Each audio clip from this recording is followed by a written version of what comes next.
ఇన్ని కష్టాలున్నా, ఇన్ని ఇబ్బందులున్నా సమర్థవంతమైనటువంటి నాయకత్వాన్ని ఇచ్చి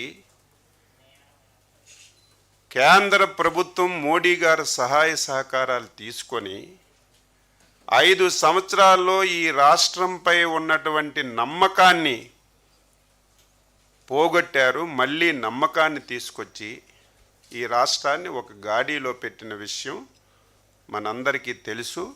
దానికి సాక్ష్యం మనకు వస్తున్నటువంటి పరిశ్రమలు, మన రాష్ట్రంలో జరుగుతున్నటువంటి అభివృద్ధి, సంక్షేమం అని చెప్పి తెలియజేస్తున్నాను.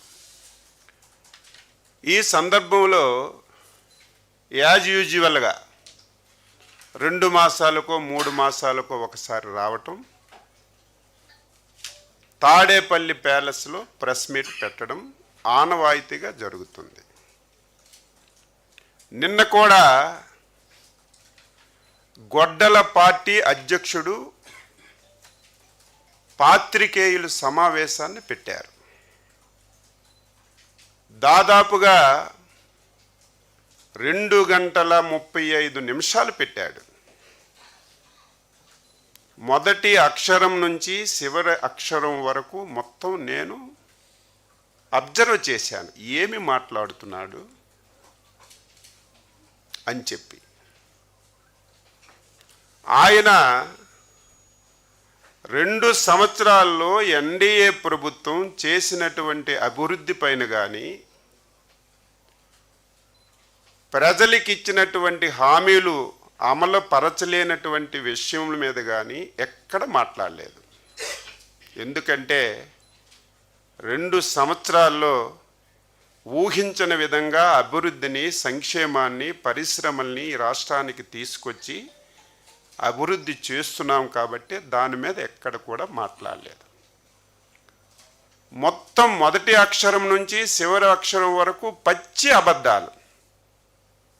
నేను ఎప్పుడూ చెప్తాను, మళ్ళీ చెప్తున్నాను, ఆ పార్టీ పుట్టికే అబద్ధాల పైన పుట్టినటువంటి పార్టీ. ఫ్రస్ట్రేషన్కి లోనయ్యాడు.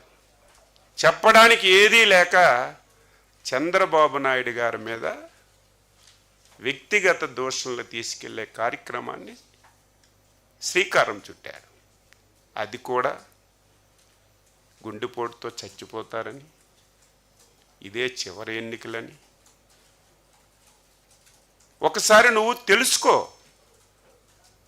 చంద్రబాబు నాయుడు గారు 76 సంవత్సరాల ఏజ్లో 26 సంవత్సరాల కుర్రవాడిలాగా పనిచేసి ఈ రాష్ట్రానికి, ఒక దేశానికి ఒక రోల్ మోడల్గా పనిచేస్తున్నటువంటి వ్యక్తిని కనీసం ఒంగోని కొబ్బరికాయ కొట్టలేనటువంటి నువ్వు అటువంటి విమర్శలు చేస్తుంటే